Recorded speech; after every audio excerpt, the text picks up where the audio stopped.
자, 우리가 요런 어떤 힘에 관련된 문제를 풀 때 가장 중요한 게 바로 요것만 기억해도 문제는 다 풀 수 있다 이렇게 얘기를 했다.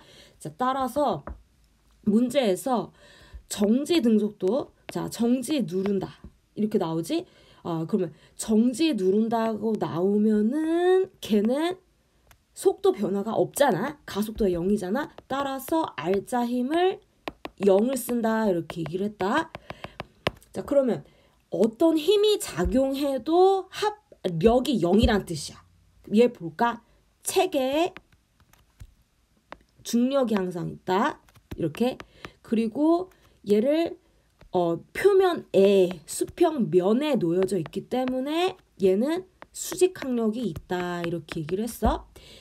근데 여기에서 이 둘의 차이점은 뭐냐? 둘의 차이점은 얘는 그냥 놓여뜨린 거고 얘는 위에서 누르는 거잖아. 그래서 따라서 여기에서 위에서 누르기 때문에 화살표 아래 해서 이렇게 40N 이렇게 적어줘야지. 요거밖에 차이가 없는 거지. 누른다 그러면은. 자, 어쨌든 누르든지 아니면 놓여져 있든지 정지 상태이기 때문에 요걸 쓰라고. 자, 그래서 따라서 n-mg는 0이기 때문에 n과 mg는 같아야 되구나 이렇게 되는 거고, n-mg 마이너스 40이 0이잖아. 따라서 n과 요 두 개를 합한 40과 플러스 mg는 같아야 된다 이렇게 되는 거지. 자, 따라서 얘는 무게 100N, mg 100N, 얘는 100 더하니까 140N 이렇게 나오지. 자, 근데 여기서 이제 관건이 뭐냐? 그러면 요 끌어당기는 경우, 위에서 끌어당기는 경우다. 왜냐면 누를 때는 표면에 가만히 놓여져 있기 때문에 정지니까 R자는 0 쓰면 되는 거거든. 근데 요 같은 경우는 끌어당기는 힘이 크냐 작냐에 따라서 정지 혹은 위로 허공에 들어져 올리질 수 있기 때문에 가속 이렇게 된다고 했단 말이야.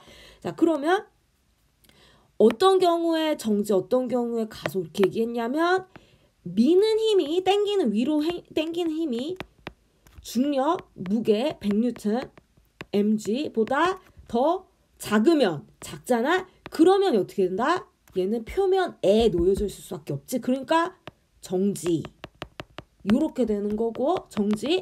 그러면 얘는 지금 위로 끌어당기는 힘이 중력보다 크니까 어떻게 될 수밖에 없다? 허공에 뜰 수밖에 없지. 허공의 책이 가속될 수밖에 없잖아. 따라서 시그마 F는 R자인 모두 합한 게 가속함으로 ma 이렇게 쓴다. 이렇게 얘기했지.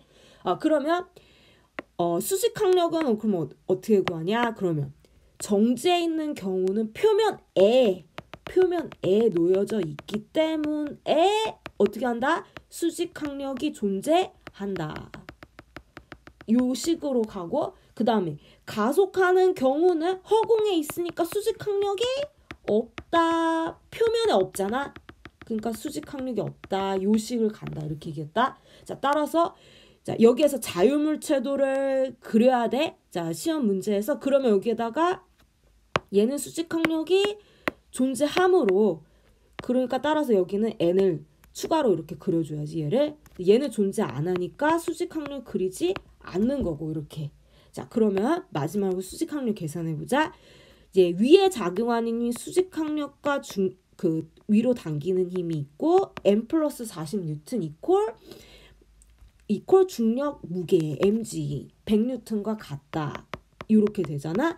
따라서 수직항력은 60N만큼 지금 표면에서 떠받치는 힘이, 지탱하는 힘이 작용하구나 이렇게 되는 거지.